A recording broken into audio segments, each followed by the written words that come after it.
Have you ever wondered why you're so obsessed with the avoidant? Why you just can't seem to let this person go, even though they failed to show up for you time and time and time again? Maybe they've ditched you, ghosted you multiple times, but you feel the urge to keep on taking them back. That's because they show you inconsistent love, intermittent reinforcement.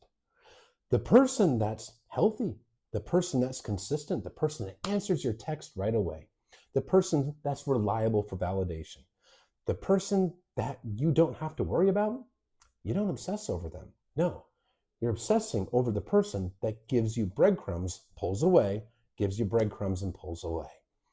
This person, the avoidant, they are hijacking your brain's dopamine reward system, turning your brain into an addict brain.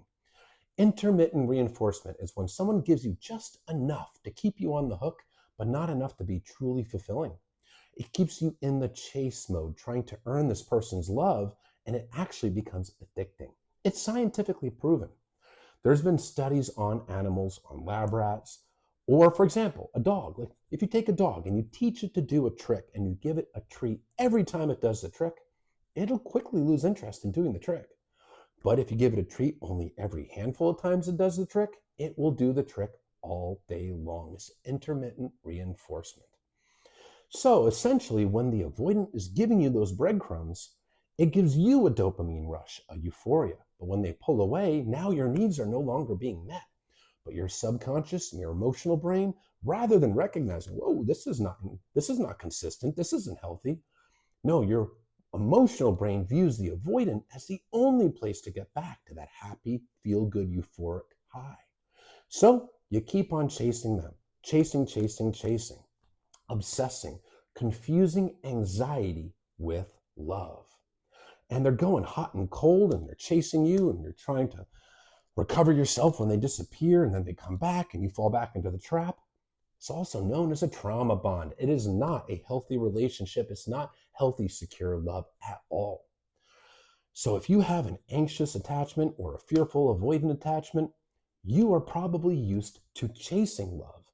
And healthy, secure love, a consistent partner, feels boring because they're not activating that anxiety. They're not activating your core wounds of feeling not enough and having to go into performance mode to earn love in your nervous system. The secure person is constantly showing up consistently and validating. Now, the secure person will be a much healthier partner and help form a much more fulfilling relationship in the long run. But you have to lean into that discomfort when you meet that secure, consistent person rather than pushing them away and writing them off as boring. When you lean into it instead of pulling away from it, you are rewiring your attachment system with your actions saying, no, I want this consistency, this stability, this boring is what I want. The inconsistent, the hot and cold is what I don't want. And you're teaching your brain that you don't want that when you hold boundaries with the avoidant and be willing to walk away and end that trauma bond and end that addiction. But every time you chase the avoidant, you are just reinforcing those old neural pathways in your nervous system, in your attachment system, in your brain.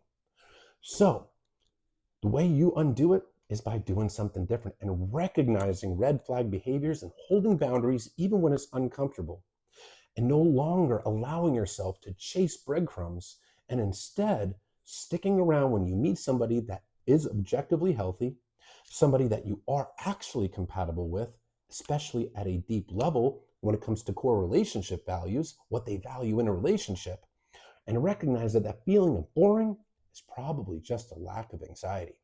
If you're physically attracted to them, if you can have an intelligent conversation, and they have a life, hobbies, interests, they're an interesting person, but they just feel boring, they're probably just healthy.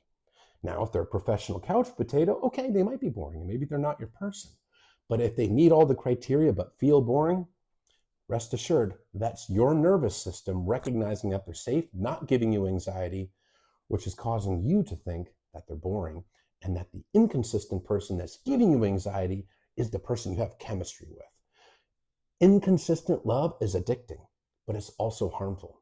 Consistent love isn't as exciting, but it's much more fulfilling, and it's much more safe. And in the long run, it's the safest place, the healthiest place that you can be. true, consistent love, not breadcrumbs and intermittent reinforcement, which is not love.